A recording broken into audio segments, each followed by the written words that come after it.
eu comecei a programar em Fortran. Que ninguém sabe mais o que é. Nem sei. Opa, eu sei. Eu Programa também. Você sabe? Claro. Opa! Você lembra você deve lembrar do PDP 11 e PDP 12, tá? Que você entrava no PDP 12. O que é isso? É o computador, você entrava dentro dele. Entendi. Você entrava dentro da CPU. Imagina um computador que é um armário que você entra dentro. Você tinha 32K na Era memória para aquele programar. lance de umas fitas e tal. Então, pô, furada. né, eu passei por todas as fases. Fita flop disk grande, flop disk pequeno, Isso aí. fita de cassete, né? Aí programei em outras coisas, né? Prolog, programei em várias linguagens e aí eu deixei de programar porque eu comecei a pensar de acordo com a linguagem que eu programava. Acontece isso. Acontece. Eu programo bastante, você chega no final do dia, às vezes, Exatamente. cara, você tá pensando igual... Você tá pensando em Fortran. Maluco, cara. Você tá pensando em Basic, você tá pensando... Aí eu aprendi na última tentativa, a última coisa que eu fiz muitos anos atrás, em C, né? E de repente eu senti o mesmo fenômeno que eu senti enquanto eu estava aqui na faculdade. Depois do meu curso intensivo, que eu sempre faço sozinho, eu passei um fim de semana e eu estava pensando em C. Dos loops, das você começa coisas, a pensar né? tipo um algoritmo, então, né, o que você vai cérebro ele montando. vai se moldando de acordo com aquilo que você põe ao redor dele, tá? E tudo, o que é isso tudo? O que é o Big Tech? O que é o casamento, que pouca gente fala, de conveniência do Big Tech com o Big Money? É o Big Control, Sim. tá? É a tentativa de criar um software, né? Que não é um programa trivial, mas é um sistema que mantém o comportamento humano dentro de certas barreiras. Hoje a gente sabe, é o meta, cara. É um meta que está sendo Metaverso. criado, né? Eu tenho um aluno que trabalha lá, inclusive, no laboratório do metaverso. Cara, o metaverso é a coisa mais... Eu entrevistei o Kenneth Correia, que é um cara Sim. que manja do metaverso. Cara, a coisa mais absurda que ele falou é o seguinte: quando você sai do metaverso, o metaverso continua. O mundo não para. Não. É igual o jogo que você desliga, o mundo continua. E você tem o nosso mundo aqui que continua. Vai chegar um momento... Que olha ninguém vai coisa saber a maluca. diferença. Não, que você vai querer saber qual dos dois mundos que eu quero perder mais ou menos coisa, cara. Talvez no meta seja um mundo mais legal de eu ficar. Mas para o cérebro, vai E aí? chegar um momento em que ele não vai saber mais onde ele está. Olha, isso aí vai ser uma doideira, O hein? Matrix, o primeiro É filme do Matrix... verdade. A primeira vez que eu sentei no cinema para assistir o Matrix, eu fui com meus filhos, né? Porque eu nem sabia o que era aquilo. Sentei lá, 3 moleque americano, imagina, né? Eu olhei o filme... 1999, Isso, eu acho. isso. E você está no interior da Carolina do Norte, você não está em São Paulo, você não está no Rio de Janeiro, você está em Durham, North Carolina, ou Chapel Hill, que você conhece, que é um troço desse tamanho. Eu sentei no cinema e era para se divertir, né? Era para, né, o sábado à tarde, esparecer. E eu comecei a ver aquele filme e falei, Cacilda. E os caras foram literalmente no nervo. Na questão do que pode vir a ser o futuro. Você não vai saber distinguir. É isso mesmo. Você pode não conseguir distinguir, tá? Porque o cérebro vai ficar em dúvida, porque a simulação começa a ser tão real, né, de um certo nível, que o seu cérebro incorpora ela como se fosse a extensão do que está aqui, né? E a quem serve isso? Não é nenhum de nós. Claro, é fun, tem um monte de coisa que você pode fazer que é, né, interessantíssima. Eu fiz isso com o macaco. Os macacos... Quando você pedir pro cara falar, cadê a metade do seu braço? A outra Isso. metade tá lá dentro do metaverso. Nossa, mas é o muito que eu legal ia isso que você falar. falou. Não, mas é isso que eu ia falar para você. Nós criamos um macaco com 8 braços, tá?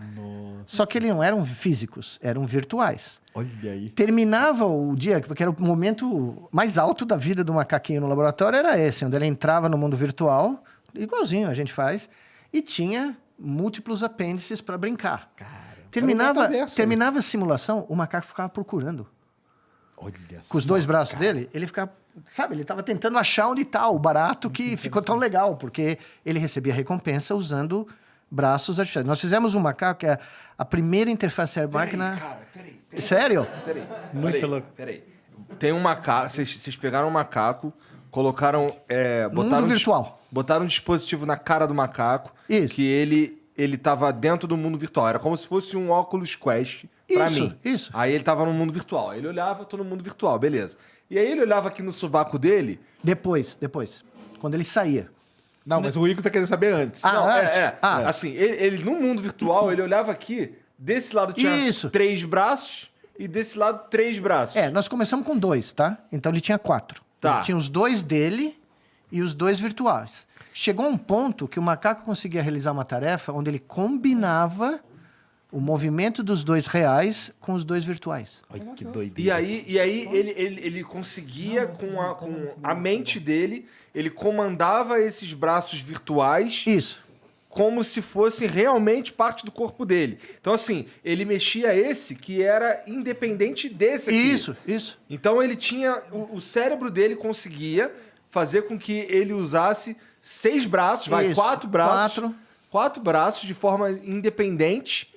E é pior. Sendo que no mundo real ele só tem 2 desde E é o pior. nascença. Mas aí, quando você tirava o óculos do macaco, ele continuava achando que ele Ele tinha os podia... outros, cara. Por quê? Porque quando você entrava no cérebro, no córtex motor dele, tinha a representação dos braços virtuais. Meu Deus, cara. Você tá entendendo? Então, dá pra fazer isso com o ser humano. O Claro, a senso gente de tem uma ser- representação Claro que dá. somatotópica É só do isso corpo. aí, cara. Imagine, você vai viver para ver. Tá acontecendo agora. Mas, sabe, eu vejo uma questão aí que eu acho que a gente sempre tem que ter consciência dela. No fundo, tem 2 metaversos e não um. Um é o metaverso virtual. E o Sim. metaverso virtual, você está fechado com aquela caixa de sapato eletrônica na cara chamada óculos de realidade virtual, no qual você vive uma coisa que está absolutamente...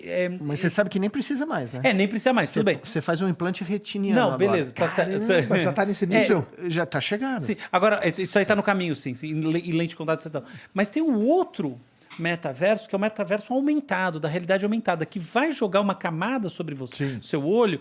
Esse é onde eu faço a aposta mais forte. E esse não é tanto o objetivo dele não é tanto te alienar da realidade física, mas complementar ela, Bom. como foi o Google Glasses que não deu certo, só que com informações assim. Por exemplo, você vai chegar numa loja, ou por exemplo, no supermercado, você vê lá as propriedades nutricionais de um produto. O preço, de onde veio. Exatamente. A sua relação com o espaço urbano vai ser complementada, como num Pokémon GO. Mas E olha, essa funciona diferente no Mas cérebro. veja, nós estamos publicando um trabalho a qualquer momento onde nós criamos um 6º sentido. Nós já publicamos vários nessa área, mas esse está Tem umas coisas maravilhosas. Isso é essa área... Nós criamos um ratinho que tem sinestesia, porque ele toca luz infravermelho. Ele não vê a luz infravermelho porque a retina dos mamíferos não tem fotorreceptor que pegue na comprimento de onda da luz infravermelho. Mas nós pusemos um detetor de luz infravermelho na testa dele e mandamos sinal elétrico que sai dele, mostrando onde tem fontes de infravermelho, toda, né, o calor e tal, direto no córtex tátil dele, na parte da face, que são os bigodes, as vibriças do rato, que são os dedos dele, são os órgãos táteis mais importantes. Pois bem, deixamos os ratinhos vivendo no mundo infravermelho. Caramba. Metaverso do ratinho. Do metaverso, mas infravermelho, de uma coisa que eles nunca experimentaram. De repente, os ratos conseguem seguir fontes de luz infravermelha para procurar comida. Então, a gente cria um feixe de luz infravermelha, o cara vai atrás da luz infravermelha. A gente não vê a luz, mas eles estão tocando uma luz invisível. Bom, o trabalho que a gente mandou agora, a gente registrou em múltiplas áreas do cérebro, que não foi a área onde a gente jogou o sinal. Áreas diferentes, que estão conectadas, mas são diferentes. O cérebro inteiro do bicho processa infravermelho agora. Isso é maravilhoso. O cérebro inteiro. Você criou uma nova realidade. É uma realidade. E nós provamos que ele mistura ambas. Aí sim. Ele consegue discernir, quando eu toco a vibração dele, continua não tendo problema nenhum, mas ele incorporou uma nova infravermelho modalidade ali dentro. sensorial Que doideira. no hardware, né, que tá, sei lá quantos anos que tem rato no mundo, uns 40 milhões, Fez 50. um update no O firmware dele. upgrade do ratinho. Tá? Então, isso é só para mostrar para você quão plástico, quão maleável o nosso cérebro é. Né? E tem gente estudando isso para ganhar dinheiro. Muito. Muito. Não é pouco, não. Não é Muito. pouco.